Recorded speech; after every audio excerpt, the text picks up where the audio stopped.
Hello everyone, my name is Nilima और नीलिमा के इस फिज़िक्स यूट्यूब चैनल में आपका हार्दिक स्वागत है। आज हम पढ़ेंगे मैक्सवेल इक्वेशंस, जिसमें पहला इक्वेशन होता है divergence of E vector is equal to q upon में epsilon naught and second equation होता है curl of E vector is equal to minus del B vector upon में del t and third equation होता है divergence of B vector is equal to 0 and fourth equation होता है curl of B vector is equal to mu naught into में J vector plus epsilon not into del E vector upon में del t. चूँकि Maxwell ने 4 equation दिए हैं और ये इक्वेशन इलेक्ट्रोमैग्नेटिक वेव के अलग अलग प्रॉपर्टीज़ को एक्सप्लेन करता है। इन्हें इलेक्ट्रोमैग्नेट का फंडामेंटल इक्वेशन भी कहा जाता है। यह इलेक्ट्रोमैग्नेट वेव के प्रोपागेशन को एक्सप्लेन करने के लिए दिया गया है और इन इक्वेशंस को मैक्सवेल ने फोर्थ इक्वेशन में डराइव किया है, जिसमें पहला इक्वेशन है वो जो है मेनली गॉस के डाइवर्जेंस थ्योरम से लिया गया है। ठीक है, तो पहला इक्वेशन जो है हम उसको डराइव करेंगे, वो है divergence of E vector is equal to q upon में एप्सिलॉन नॉट, जहाँ पे ई जो है, ई क्या है, जैसे हम क्या करते हैं, यदि हम एक क्लोज्ड सरफेस कंसिडर करते हैं और उसके मीन सेंटर पे अगर हम क्यू चार्जेस कंसिडर कर लेते हैं, तो इस क्यू चार्जेस के कारण इस क्लोज्ड सरफेस से निकलने वाला जो इलेक्ट्रिक फील्ड है उसे हम मान लेते हैं कि जैसे ई वेक्टर है, और एक स्मॉल एरिया अगर हम कंसिडर करते हैं जिसे हम क्या कहते हैं डी ए वेक्टर, तो इलेक्ट्रिक ई और डी ए का जो डॉट प्रोडक्ट होता है वो कितना होता है, वो होता है क्यू अपॉन में एप्सिलॉन नॉट के इक्वल होता है। अब क्या करें, यदि हम ये कहें कि इस क्लोज्ड सरफेस से निकलने वाला जो आवेश है अगर कंटिन्यूसली क्या हो, इस क्लोज्ड सरफेस में क्या हो, डिस्ट्रीब्यूटेड हो, तो इसका टोटल चार्जेस हम क्या लिख सकते हैं, इसका टोटल चार्जेस हम लिख सकते हैं Q इज इक्वल टू, चूँकि एक सरफेस है तो हम इसे लिखते हैं इन अ मैथमेटिकल फॉर्म में वॉल्यूम इंटीग्रल V इंटू में रो इंटू में dV, जहाँ पे रो क्या है, रो हमारा है वॉल्यूम डेंसिटी, उस डिस्ट्रीब्यूटेड चार्जेस का वॉल्यूम डेंसिटी कितना होता है, रो, और जो dV है वो इस क्लोज्ड सरफेस का स्मॉल वॉल्यूम हम कंसिडर किए हैं जो उसके डॉट प्रोडक्ट के इक्वल होता है। तो हम क्या करते हैं, ये इक्वेशन फर्स्ट हम ले लेते हैं और इक्वेशन सेकेंड ले लेते हैं, तो इसकी वैल्यू हम इक्वेशन फर्स्ट में पुट करते हैं। So let it be put in equation first from equation 2, तो लिखेंगे surface integral E vector dot d A vector is equal to, इस पूरे की जगह पे हम क्या लिखेंगे, ये तो हो जाएगा volume integral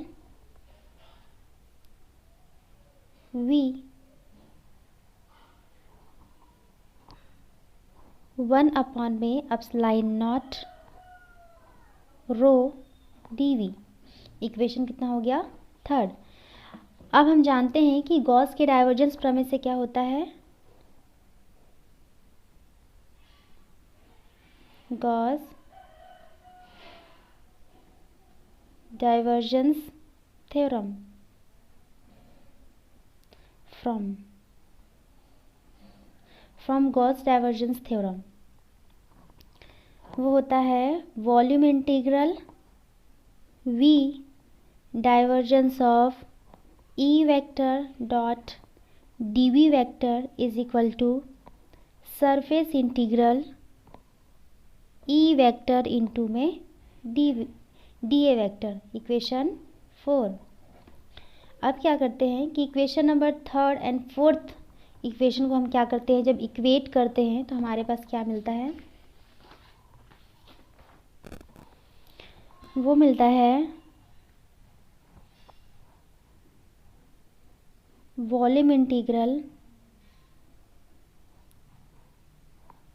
divergence of E vector dV vector is equal to 1 में epsilon naught volume integral rho dV r. हम क्या लिख सकते हैं, इसको हम लिख सकते हैं कि राइट हैंड साइड में जो इक्वेशन है हम इसको लेफ्ट हैंड साइड में ले आते हैं। Then we will write volume integral divergence of, ये पहला divergence of E vector into में डीवी वेक्टर, ये प्लस है, देन इधर आएगा तो कितना हो जाएगा -1 में epsilon naught rho dV equal to 0। Or जो डीवी क्या है, कॉमन है, सो वी राइट इट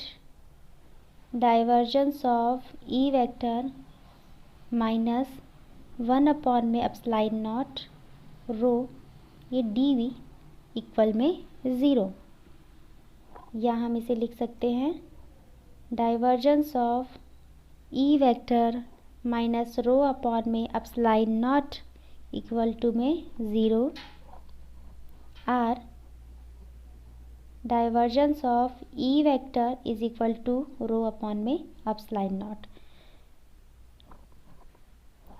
और इस डाइवर्जेंस ऑफ ई वेक्टर को हम लिख सकते हैं डेल्टा, यहाँ पे क्या है डॉट है, देन हम यहाँ क्या लगाएंगे dot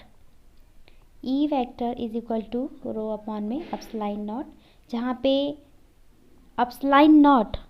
absolute permittivity of free space है। मीन्स हम ये जो फर्स्ट इक्वेशन है जो कि मैक्सवेल का प्रथम इक्वेशन है, और ये गॉस के प्रमेय से इसको लिया गया है, गॉस के प्रमेय के अकॉर्डिंग जो है इसको निकाला गया है।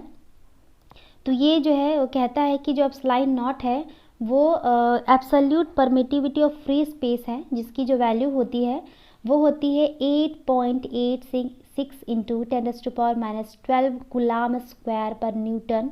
इंटू मीटर स्क्वायर होता है। सो यही इक्वेशन है जो मैक्सवेल का प्रथम इक्वेशन जो है कहलाता है।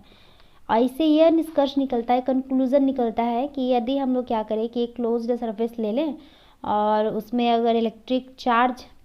Q अगर इक्वली डिस्ट्रीब्यूटेड हो तो उससे निकलने वाली परपेंडिकुलर जो फ्लक्स है वो उस वॉल्यूम में निहित मुक्त आवेश घनत्व के जो रो है उसके इक्वल होता है। सो हम इसके आगे मैक्सवेल के second equation, 3rd and 4th equation भी डिराइव करेंगे। तो आज के लिए इतना ही, धन्यवाद।